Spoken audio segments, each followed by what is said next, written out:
Hi friends, how are you? Today we are going to learn about the pituitary gland.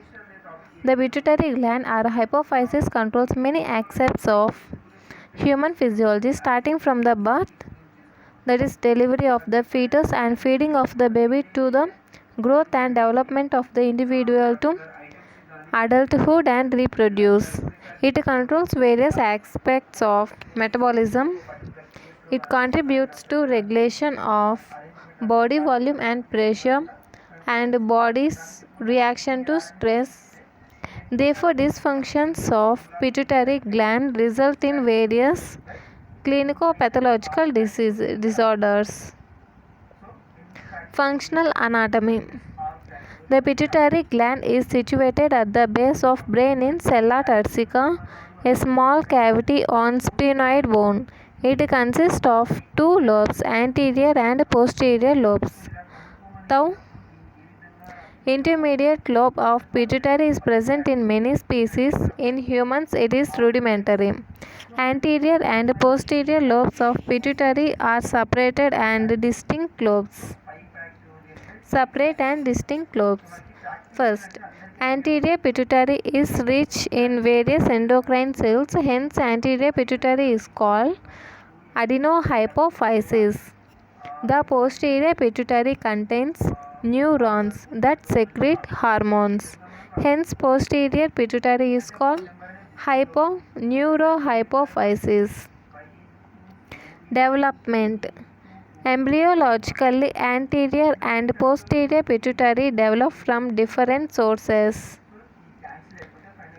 Anterior pituitary develops as an invagination from Rathke's pouch, and neurohypophysis develops as a part of developing hypothalamus that later merges with Rathke's pouch. Later, endocrine tissue of anterior lobe becomes purely glandular, that is an adenohypophysis, and posterior lobe becomes endocrine neurohypophysis. Blood supply. Blood supply to pituitary is achieved by means of superior and inferior hypophyseal arteries. The superior hypophyseal artery terminates in rich capillary network in the median eminence, from where long hypophyseal portal vessel arises and descends down the pituitary stalk to end in capillaries in the anterior lobe.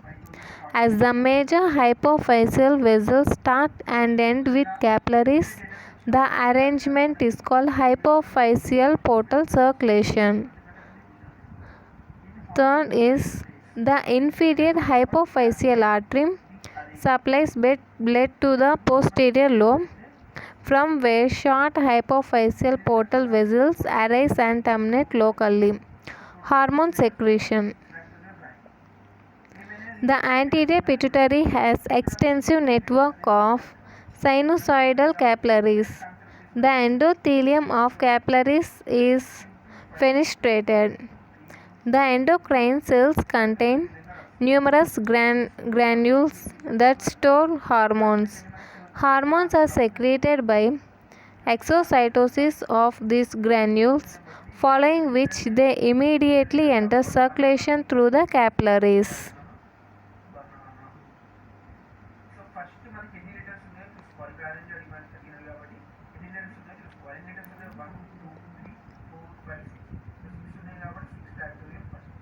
This is the pituitary gland.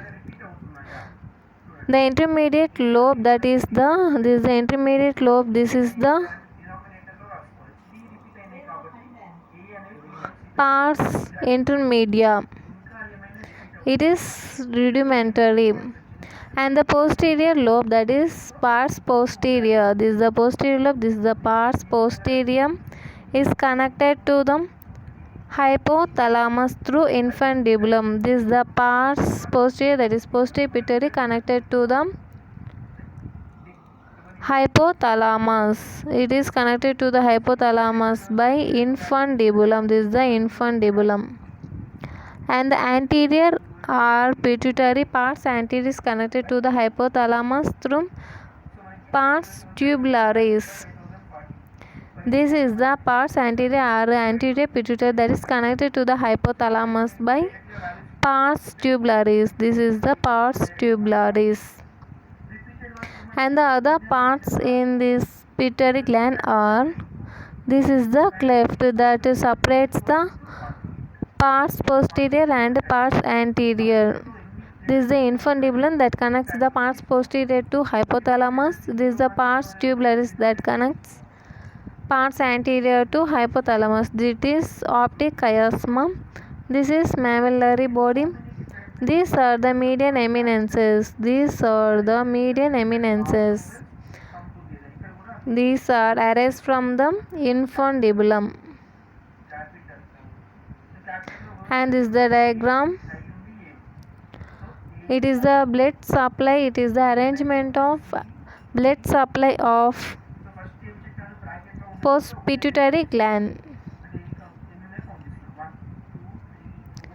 And here showing the portal system of portal circulation of anterior pituitary and short portal vessels originating from the inferior hypophyseal artery for posterior pituitary. This is the superior hypophyseal artery, and this is the primary capillary fluxus in median eminence, not shown here. Okay. This is the portal veins of infundibulum. These are the portal veins of infundibulum. This is the secondary capillary fluxus. This is the hypophyseal vein, and this is the inferior hypophyseal artery. Okay guys, in next video we are going to deal about anterior pituitary. If you like this video, like, share and subscribe. Thank you.